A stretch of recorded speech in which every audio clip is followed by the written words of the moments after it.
আসসালামু আলাইকুম প্রিয় দর্শক, আপনাদের আবারও সাদর আমন্ত্রণ জানাচ্ছি বাংলা বি লাইফে।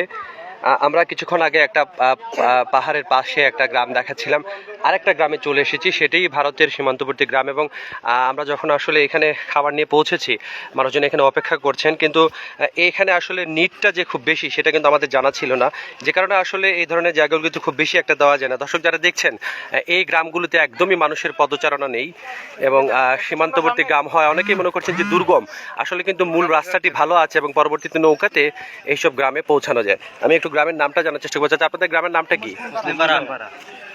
কি পড়ে এই জায়গাটার নাম? কি পড়ে? কি অবস্থা আপনাদের এখন? বন্যা পরবর্তী সিচুয়েশনে কি সমস্যা হচ্ছে এখন? অবস্থা খুবই খারাপ ভাই, অবস্থা খুব খারাপ। আমরা এলাকা তো পানি ক্ষতি করে পানি আজকে প্রথম ত্রাণ আইছে, এই প্রথম আইলো এই জায়গায় প্রথম ত্রাণ আসছে, কিন্তু মানুষজন দেখেন এই যে দেখেন এদিকে দেখেন ক্যামেরাটা, অনেক লোক খাবার জন্য খালি খাম করতেছে, খাইতে খানি পাইতেছে না। সমস্যা শেষ নাই। 8 দিন বা 10 দিন ধরে তো বন্যা হচ্ছে, এখনো পর্যন্ত ত্রাণ আসে আজকে প্রথম আসছে। আপনাদের কি কি প্রবলেম ছিল এখানে, বা কোন ধরনের সমস্যা বেশি ছিল? খাবারের, থাকার, বা কোন সবগুলো বিষয়ের মধ্যে? খাবার থাকার সমস্যা ছিল,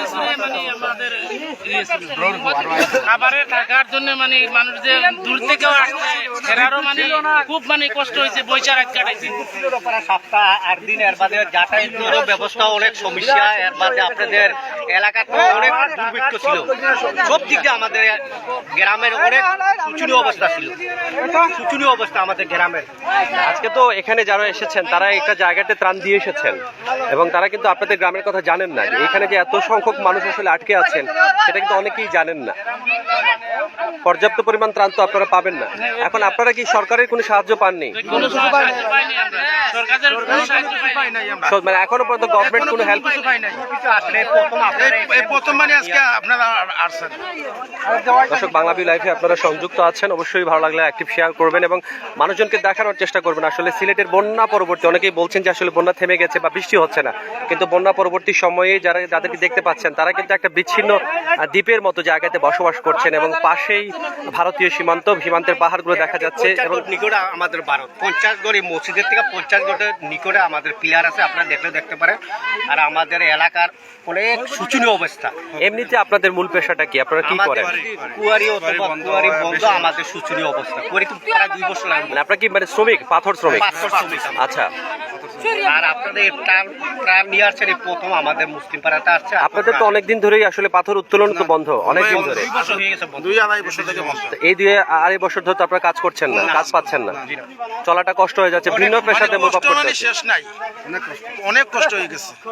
দর্শক, এমনিতেই আসলে যেটা এই প্রাকৃতিক সৌন্দর্য লীলাভূমি, এখানে কিন্তু পাথর উত্তোলন সাময়িকভাবে নিষিদ্ধ এবং অনেকেই পাথর তুলতে পারছেন না এবং মালিকরা হয়তো বেঁচে গেছেন। আসলে পাথর যদি 5 বছর পরেও তোলা হয় তাদের কোনো সমস্যা হবে না, কিন্তু এই সেক্টরে যারা কাজ করেন তারাই কিন্তু মূল চালিকা শক্তি, তারা কিন্তু এখানে একটু পড়ে আছেন। আমি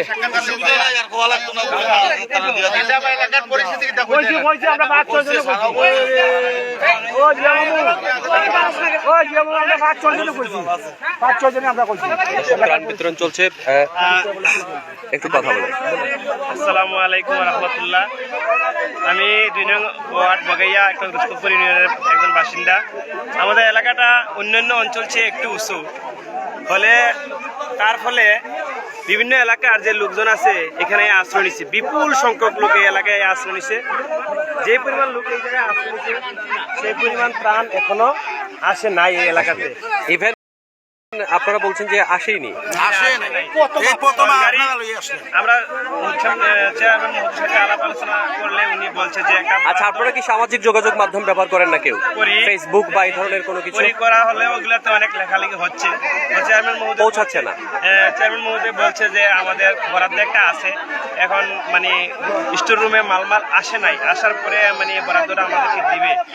তো তাহলে দেখা যাচ্ছে আপনারাই প্রথম যাই নিয়ে আসছেন, আল্লাহ রহমতে প্রথমই আসছে এলাকা। যে সংগঠনটা এগিয়ে দিচ্ছে তারা একটা জায়গাতে দিয়ে দিয়েছে এবং এই গ্রামটা কি অবস্থাতে আছে এটা জানার জন্য কিন্তু মূলত আসা, এই জায়গার উদ্দেশ্যে আসা হয়নি। এখানে কলমছড়া একটা গ্রাম আছে, ওইখানে দেওয়া হয়েছে। দর্শক, যেটা দেখতে পাচ্ছেন আসলে মানুষের অবস্থা এতটাই খারাপ, একদমই কম ত্রাণ নিয়েও আসার পরে কিন্তু এখানে মানুষজন সবাই চাচ্ছেন, এটাই স্বাভাবিক, কারণ তাদেরই সবারই কিন্তু এই ব্যাপারে সমস্যা হচ্ছে এবং স্বাভাবিকভাবে বাইরে থেকেও তাদেরকে খাবার সংগ্রহ করাটা কঠিন হয়ে দাঁড়িয়েছে।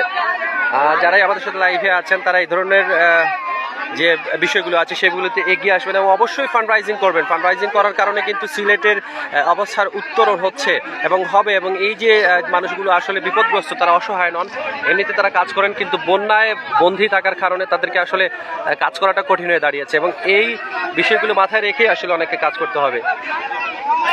সিচুয়েশন যে খুব একটা ভালো সেটা নয়, মানুষের বক্তব্য আমরা শোনার চেষ্টা করব।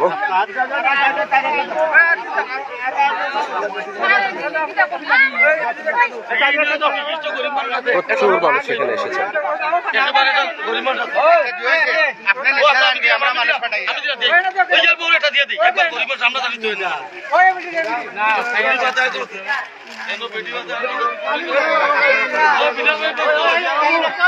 সবাই ত্রাণ পাবেন না, কারণ এখানে ত্রাণের পরিমাণ খুবই কম, যেহেতু এটি বেসরকারি সাহায্য, এবং আশা করব যারা সরকার সংশ্লিষ্ট মানুষজন আছেন বা যারা আসলে এইসব সেক্টরে কাজ করছেন, বন্যা আক্রান্ত মানুষের পাশে যাচ্ছেন, তারা যেন বিচারাকান্দি সীমান্তের একদমই সীমান্তবর্তী গ্রামটিতে আসেন। এটি ইসলামপুর সদর মুসলিমপাড়া নাকি মুসলিমপাড়া গ্রামে আসেন এবং আসাটা কিন্তু খুব একটা কঠিন না, আপনি গাড়ি দিয়ে চলে আসেন, নৌকোয় ইজিলি চলে আসতে পারবেন।